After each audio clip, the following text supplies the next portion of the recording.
Je voudrais rappeler à nos téléspectateurs que nous sommes au 14e dimanche du temps ordinaire de l'année C, que la couleur liturgique, c'est la couleur verte. Pour ceux qui utilisent la liturgie des heures, c'est la deuxième semaine.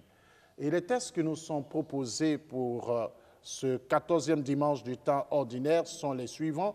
En première lecture, nous avons la lecture du livre du prophète Isaïe au chapitre 66, versets 10 à 14.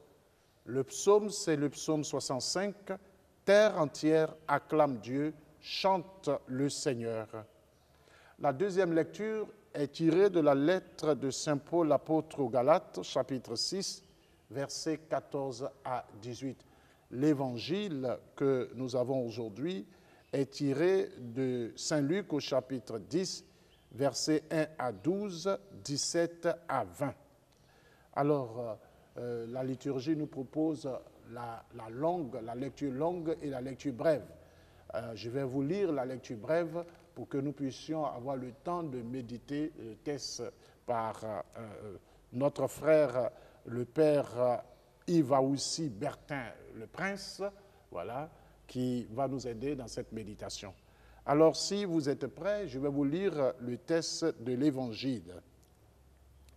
En ce temps-là, parmi les disciples, le Seigneur en désigna encore 72 et il les envoya deux par deux en avant de lui, en toute ville et localité où lui-même allait se rendre. Il leur dit, « La moisson est abondante, mais les ouvriers sont peu nombreux. Priez donc le maître de la moisson d'envoyer des ouvriers pour sa moisson. Allez, voici que je vous envoie comme des agneaux au milieu des loups. Ne portez ni bourse, ni sac, ni sandales, et ne saluez personne en chemin. Mais dans toute maison où vous entrerez, dites d'abord paix à cette maison. S'il y a là un ami de la paix, votre paix ira reposer sur lui. Sinon, elle reviendra sur vous. Restez dans cette maison, mangeant et buvant ce que l'on vous sert, car l'ouvrier mérite son salaire.